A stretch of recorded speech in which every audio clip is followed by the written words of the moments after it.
Hello friends, how are you. देखिए मैं छत पे हूँ। कल तो सुबह सुबह एक वीडियो डाल दिया था, इसलिए कल उसके बाद वीडियो नहीं डाला। कल का वीडियो ज़रूर देखिएगा, बहुत फैक्चुअल है। और आज जो है मैं टंकी पे पानी भर दिया है, टंकी में पानी भर दिया है। 8 बज चुके हैं। अब थोड़ा कपालभाति करूँगा 10 मिनट, उसके बाद फिर मैं पढ़ने बैठूँगा। देखते हैं। आज सबसे पहले हम लोग देखेंगे टाइम टेबल से हम लोग कितने पीछे चल रहे हैं या कितना आगे चल रहा है। आगे तो नहीं चल रहे होंगे, पीछे कितना चल रहे हैं उसके बेसिस पे मैं आगे चीज़ें करूँगा। ठीक है, बने रहिए। हेलो फ्रेंड्स, आज मैं आपको बताने वाला हूँ स्पीकर के बारे में कुछ फैक्ट्स। जो फैक्ट्स मैंने आज पढ़े हैं उनके बारे में मैं आपको बताऊँगा। अब ये देखिए, सबसे पहले मैं आपको बताता हूँ प्रोटेम और नॉर्मल स्पीकर में क्या अंतर होता है। नॉर्मल स्पीकर जो होते हैं वो इलेक्ट किए जाते हैं विद इन दी लोकसभा, मतलब लोकसभा के कोई ना कोई किसी एक मेंबर को ही इलेक्ट किया जाता है स्पीकर। ये स्पीकर का ये जो स्पीकर बनते हैं इलेक्शन के बाद सिलेक्ट किया जाता है। तो ये जो सिलेक्शन का जो बनते हैं स्पीकर, वो स्पीकर जो है कंटिन्यू करते हैं जब तक नेक्स्ट असेंबली सेशन का, ध्यान रखिएगा, नेक्स्ट असेंबली सेशन की पहली मीटिंग ना हो जाए। लेट्स उसको कैसे समझाऊं मैं। देखिए, मान लीजिए आज अभी ये बीजेपी की सरकार है, ठीक है, ये बीजेपी की सरकार है और ये चलेगी 2029 तक। लेट्स से आज अभी है, अगले साल यूनियन का इलेक्शन होना है। सपोज करिए कि पार्लियामेंट का इलेक्शन अगले साल होना है। तो अभी होगा क्या, जब अगले साल इलेक्शन होना है तो तब तक ये स्पीकर तो पोजीशन पर रहेंगे।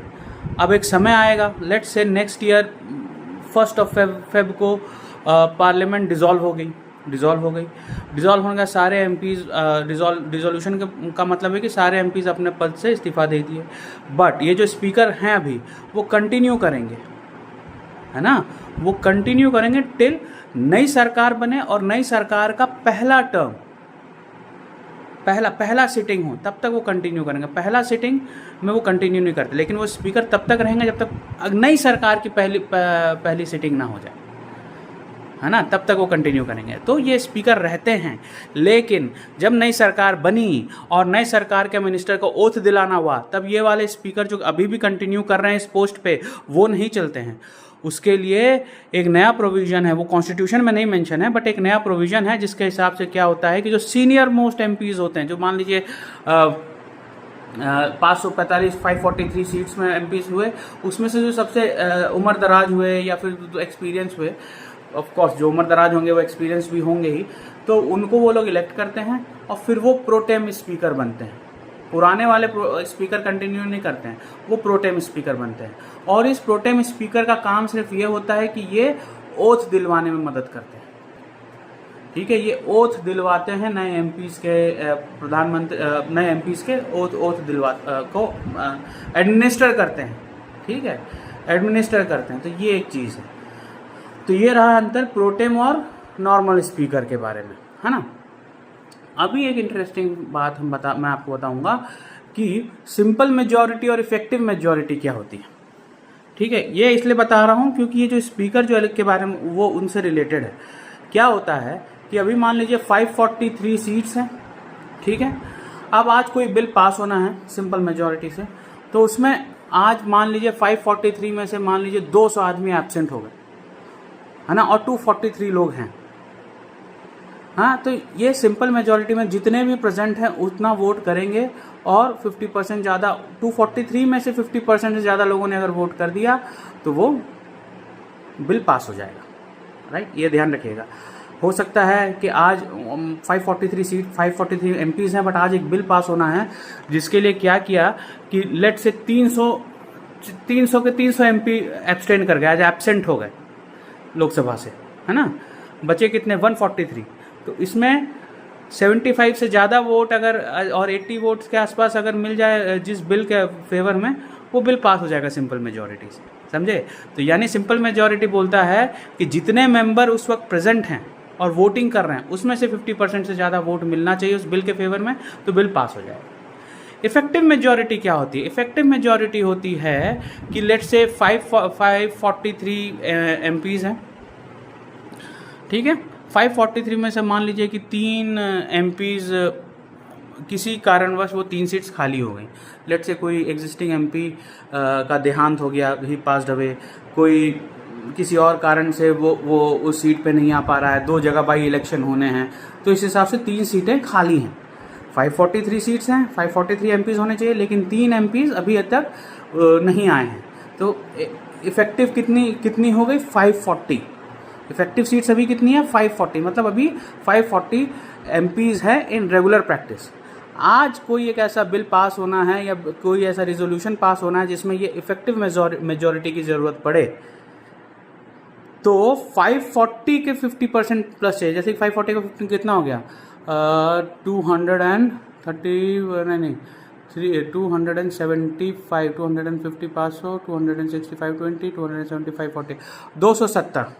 मतलब किसी भी बिल जिसमें इफेक्टिव मेजॉरिटी की ज़रूरत होगी उसमें एटलीस्ट 270 प्लस वोट्स चाहिए होंगे उस बिल के फेवर में। ठीक है, अब इसमें और सिंपल मेजॉरिटी में क्या? सिंपल मेजॉरिटी में क्या बोला था मैंने कि अगर मान लीजिए 100 के सिर्फ 100 ही लोग प्रेजेंट हो, बाकी सारे के सारे एब्सटेंड कर जाएं, तो उन 100 का ही मान्यता होगा। अभी मान लीजिए 540 सीट्स हैं, इफेक्टिव सीट्स 540 हैं, लेट से एज्यूम करिए कि 300 आदमी एब्सटेंड कर गए, बोले मैं आज आ ही नहीं रहे हैं, एब्सेंट। 140 सीट है, 140 एमपीएस आए, वो बिल ही नहीं पास होगा, क्योंकि नो मैटर वॉट वो 540 के का 50% अबव चाहिए। समझ रहे हैं ना? एनी गिवन केस इसमें एब्सटेन होना वैल्यू नहीं करता है, एब्सटेन होंगे तो बिल पास नहीं होगा। तो इसमें क्या होता है कि आपको प्रेजेंट रहना ही पड़ेगा, क्योंकि इफेक्टिव मेजॉरिटी 270 प्लस सीट्स पे ही होगी। ठीक है, 270 प्लस सीट्स पे ही होगी। तो इफेक्टिव मेजॉरिटी क्या होती है? जितनी टोटल सीट्स हैं, 543 सीट्स हैं, उसमें से कितनी वेकेंट हैं? अभी वेकेंट हैं, अभी किसी ना किसी कारण से वेकेंट है, एब्सेंट नहीं है, उसमें से वेकेंट हैं, उसको माइनस कर दिया है, जो बचा रहेगा उसका 50% लिया जाएगा।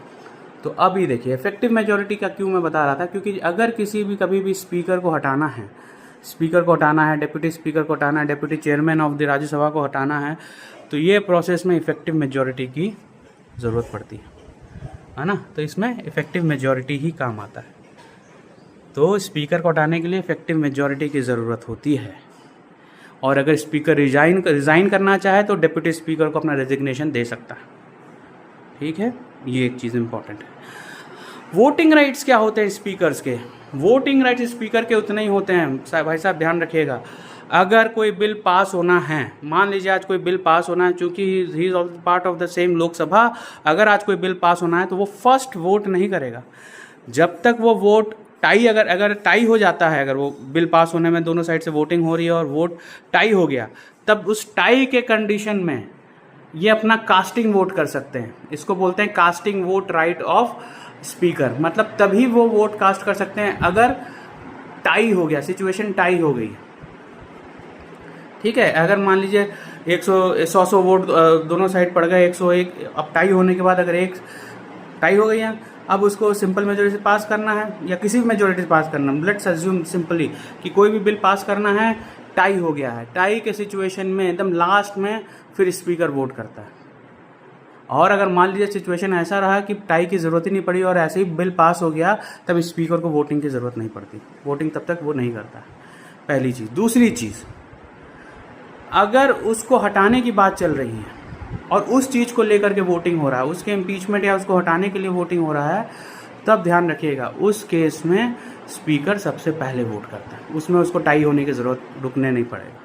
तो ये इंपॉर्टेंट चीज़ था, इसको ध्यान रखिएगा, बने रहिए, आगे कुछ फैक्ट होगा तो बताऊंगा।